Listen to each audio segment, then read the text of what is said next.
Jharkhand BJP के 2 दिनों तक चली समीक्षा बैठक के बाद पार्टी के आगे का एक्शन प्लान बनाया गया है और बीजेपी के प्रदेश कार्यकारी अध्यक्ष रविंद्र राय ने कहा है कि बटेंगे तो कटेंगे नारा लागू हुआ। हम लोग बटे भी है और आदर्श जो है वो शक्तियां काम की गई है और इस वजह से हम हारे। संगठनिक बदलाव पर उन्होंने कहा कि यह एक प्रक्रिया है। नेता प्रतिपक्ष के बारे में कहा कि इस चुनने में थोड़ा समय लग सकता है। उनसे बात की हमारी संवाददाता रुचि ने। चुनाव करारी शिकस्त के बाद 2 दिनों की समीक्षा बैठक हुई। राष्ट्रीय महामंत्री बीएल संतोष की उपस्थिति रही। प्रदेश स्तर के कई नेता भी मौजूद रहे। ये जो बटेंगे तो कटेंगे, एक रहेंगे सेफ रहेंगे, क्या एक रहेंगे सेफ रहेंगे का नारा जो है वो बीजेपी अपने में इंप्लीमेंट नहीं कर पाई? हमारे साथ कार्यकारी अध्यक्ष हैं प्रदेश के रविंद्र राय सर। सर, समीक्षा बैठक के बाद बीजेपी का आगामी जो एक्शन प्लान क्या होगा? कि झारखंड की जनता को भाजपा ने और भाजपा के नेतृत्व ने सावधान किया था, बटोगे तो कटोगे, एक रहोगे सेफ रहोगे। और कहीं न कहीं मुझे हमें इस बात का अंदाजा था या अंदेशा था कि झारखंड में हिंदू समाज को बांटने का षड्यंत्र चल रहा है। चुनाव में लड़ने वाली शक्तियां भी काम कर रही थी और कुछ चुनाव प्रत्यक्ष नहीं लड़ रही थी, ऐसी अदृश्य शक्तियां भी काम कर रही, जिन्होंने झारखंड के समाज जीवन को बांटने का काम किया ताकि यहाँ का जीवन असुरक्षित हो जाए।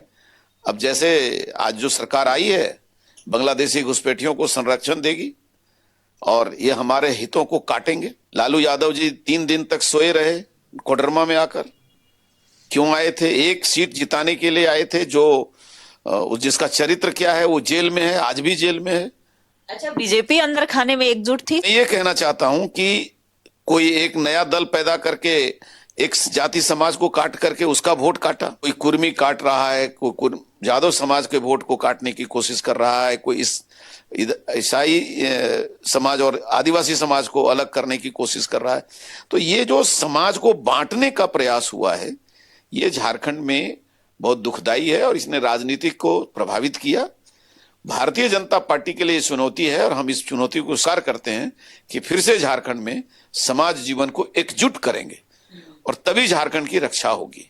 अच्छा, इस संगठन में बदलाव की भी बातें आ रही थी कि जैसे ही सदस्यता अभियान प्रारंभ किया जाए उससे पहले संगठन में बड़े बदलाव के संकेत। एक प्रक्रिया है और जरूरत के अनुसार उसमें परिवर्तन भी होता है, बीच में भी परिवर्तन होता है। जनवरी में पूरे देश में सब जगह का चुनाव होगा।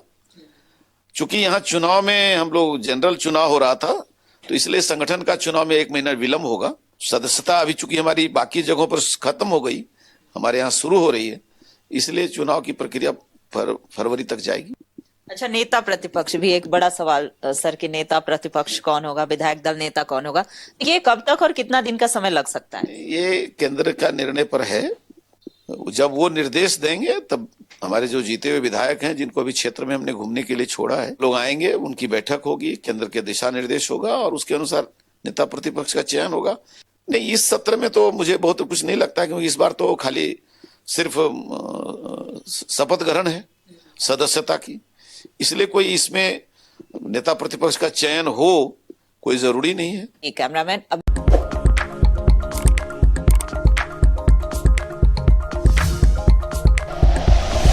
Like and share videos, subscribe करें हमारा चैनल और प्रेस करें बेल आइकॉन। न्यूज़ 11 भारत, सच है तो दिखेगा।